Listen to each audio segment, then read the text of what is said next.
बिस्मिल्लाहिर्रहमानिर्रहीम वस्सलातु वस्सलामु अला रसूलिहिल करीम अम्मा बाद। आक़ाए दो जहां सल्लल्लाहु अलैहि वसल्लम की सुन्नतों का सिलसिला जारी है और हम सीख रहे हैं, अपनी ज़िंदगी को मुनव्वर कर रहे हैं, बारौनक बना रहे हैं। उनमें से आज की जो हम सुन्नत सीखेंगे वो सिखाने की सुन्नत क्या है।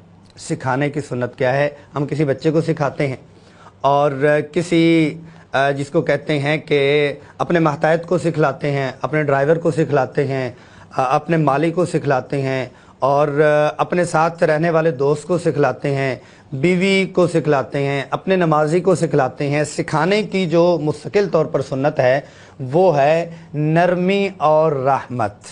नरमी और रहमत, क्योंकि आप सल्लल्लाहु अलैहि वसल्लम ने, हमें मिलता है अनस रज़ियल्लाहु अन्हु को कि आप सल्लल्लाहु अलैहि वसल्लम ने इतनी नरमी फरमाई कि क्यों का लफ्ज़ भी सारी ज़िंदगी आप सल्लल्लाहु अलैहि वसल्लम ने इस्तेमाल नहीं फरमाया कि लिमा फ़अल्ता हाज़ा व लिमा मा फ़अल्ता हाज़ा, कि आपने ये क्यों किया या आपने ये क्यों नहीं किया। तो सिखलाने से पहले अल्लाह जल्ल जलालहू ने अर्रहमान अल्लमल कुरान फरमाया है कि रहमत, शफ़क़त, नरमी है। उसके बाद रहमत और शफ़क़त के बाद आप कुरान का बीज है, मोहब्बत का बीज है, रसूलुल्लाह सल्लल्लाहु अलैहि वसल्लम की तालीमात का बीज है, वो फिर आप लगा सकते हैं। जैसे आप ज़मीन को खुरेद के ज़मीन को नरम बनाते हैं, नरम बनाने के बाद गुठली रखते हैं, नरम बनाने के बाद बीज रखते हैं, नरम बनाने के बाद आप पौधा बोते हैं तो उसके बाद वो परवान चढ़ता है।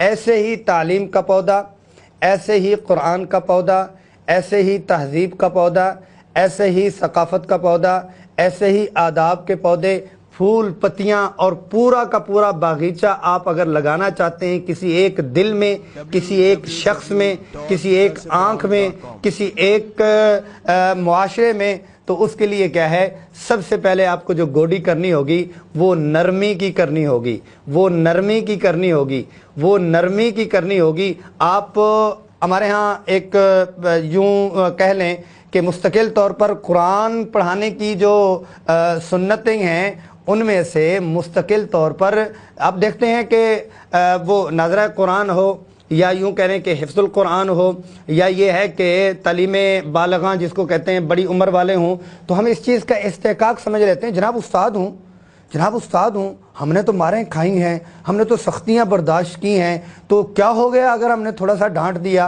भाई सुन्नत नहीं है, किस लिए हम पढ़ा रहे हैं? आप सल्लल्लाहु अलैहि वसल्लम की सुन्नत के लिए पढ़ा रहे हैं, तो पढ़ाना मकसूद नहीं है, सुन्नत मकसूद है, सुन्नत मकसूद है।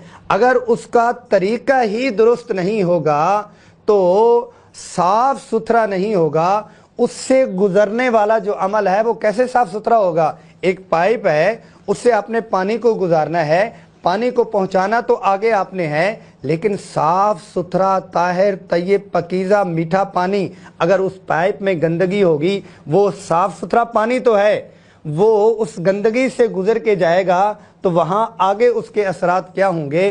तो फिर क्या है, सिखाने की सुन्नतों में से मुस्तकिल अजीम सुन्नत ये है कि नरमी के साथ सिखाना, बच्चों के साथ नरमी, अपनी औलाद के साथ नरमी, अपने जो शुबा तहफ़ीज़ है उनके साथ, नाज़ा के साथ और अपने महतायत के साथ, करीब वाले के साथ।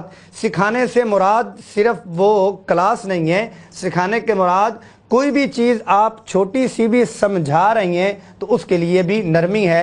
अल्लाह तबारक व तआला खुद नरम है, नरमी को पसंद फरमाते हैं। इन्नल्लाह रफ़ीक़ुन युहिब्बुर रिफ़्क़। अल्लाह जल्ल जलालुहु हम सबको अमल की तौफ़ीक नसीब फरमा।